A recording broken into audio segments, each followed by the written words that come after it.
तो दोस्तों आज हम कुछ ही दिनों पहले अंजाम दिए गए एक आक्रमण के बारे में बात करने वाले हैं, जिसमें मेनली हिंदू लोगों को टारगेट करा गया 5 आतंकवादियों के द्वारा जम्मू के एक शहर पहलगाम में, जहां हिंदुस्तानी सीमा के अंदर मासूम लोगों को निशाना बनाया गया जो मामूली इंसानों की तरह वहां घूमने आए हुए थे। ये हमला 2008 में करे गए मुंबई अटैक से भी ज्यादा खतरनाक था, जिस बात से भारत के हिंदू धर्म के भक्त काफी नाखुश हैं। और मासूम लोगों के मरने के बाद जनता का सिर्फ एक सवाल था कि ऐसा करा क्यों गया, जिस प्रश्न का जवाब मैं आपको आज की इस ब्रांड न्यू वीडियो में देने वाला हूं। So without wasting any further more time, let's get into the video.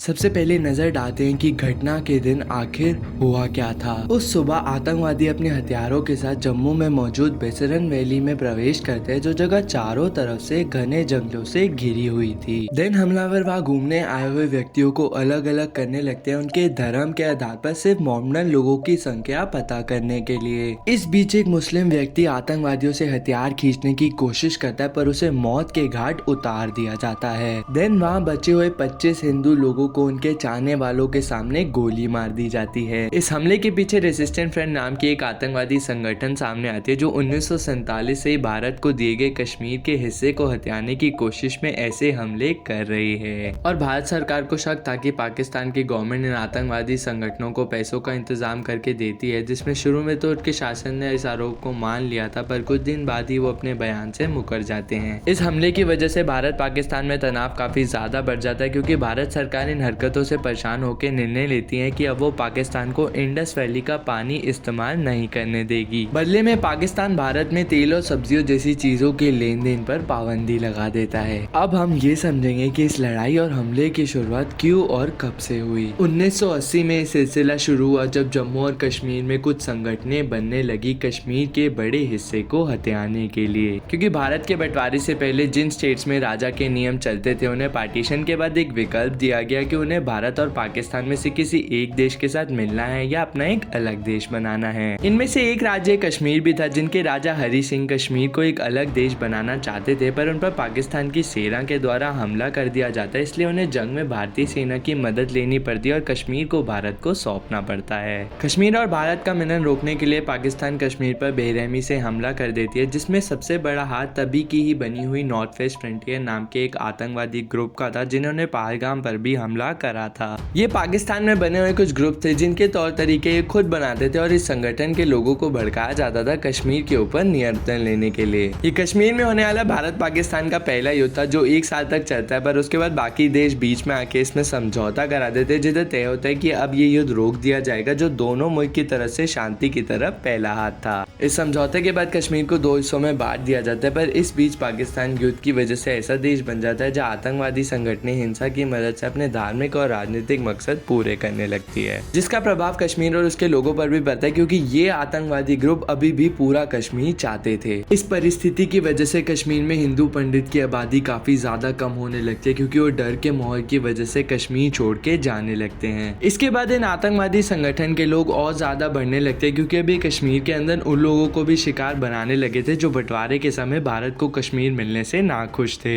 ये लोग कश्मीर में अपना एक क्षेत्र बना के वहाँ अपने तौर तरीकों से चलते थे, साथ ही साथ ये सरकार पर अपनी मांग को लेकर दंगे भी करने लगे, और ज्यादा संख्या होने के कारण पुलिस भी इनका कुछ नहीं बिगाड़ पाती थी। इस दौर की वजह से जब भी कश्मीर के विकास से संबंधित कदम उठाए जाते थे, तो उन्हें इन्हीं विरोधियों के द्वारा रोक दिया जाता था। यहाँ तक तो परिस्थिति फिर भी सही थी, क्योंकि लोगों में इन संगठन का डर असलियत में तब फैलने लगा जब ये आतंकवादी कश्मीर के अंदर हथियारों का इस्तेमाल करने लगे, और हमले में अपनी संख्या बढ़ाने के लिए भारत में रहने वाले कुछ घुसपैठिए पाकिस्तान के आतंकवादियों को सीमा पार कराने में मदद भी करा करते थे। इस युद्ध की वजह से भारत में काफी आक्रमण होने लगे, जिसमें से सबसे पहला हमला 1999 में लद्दाख में मौजूद कारगिल शहर में हुआ। उस समय में कश्मीरी प्रदर्शनकारी सरकार के खिलाफ दंगे कर रहे थे, उनके क्षेत्र में नए तौर तरीके का आवेदन करने के लिए, जिसका फायदा उठा के पाकिस्तानी आतंकवादी सीमा के अंदर घुस के लद्दाख के कुछ शहरों पर कब्जा कर लेते हैं। पर भारतीय फौजी और वायुसेना आतंकवादियों के खिलाफ हमला करके मासूम लोगों को बचा लेते हैं, जिसकी वजह से आतंकवादियों को अपने देश वापस लौटना पड़ता है। अगला अगला 2001 में पार्लियामेंट में कराया गया एक हमला था जहां 3 आतंकवादी सांसद के अंदर नकली लेबल लगा के घुस जाते हैं, पर उन्हें वक्त रहते ही निपटा दिया जाता है। बाद में पता लगता है कि उस दिन सांसद के अंदर एक बहुत अहम मीटिंग थी जिसमें कुछ बड़े मंत्री भी मौजूद थे जिन्हें आतंकवादी बंदी बनाना चाहते थे, पर बैठक वक्त से पहले खत्म होने की वजह से हमलावर अपने मकसद में नाकामयाब हो जाते हैं। अंदर पहुंचने के बाद आतंकवादी उपाध्यक्ष पर हमला करने की कोशिश करते हैं, पर उन्हें वाइस प्रेसिडेंट के सुरक्षा अधिकारियों के द्वारा ढेर कर दिया जाता है। इस लड़ाई के बीच 17 लोग घायल होते हैं जिसमें से 7 मासूम लोग अपनी जान खो देते हैं। तीसरा 2016 में हुआ उरी अटैक था जहां 18 सितंबर की शाम को 4 आतंकवादी जम्मू में बने भारतीय सेना के बेस कैंप पर हमला कर देते हैं। यहाँ फौज के अधिकारियों को 3 मिनट में 17 बॉम्ब का सामना करना पड़ता है जिसकी वजह से फौज के डेरे पर भयानक आग लग जाती है।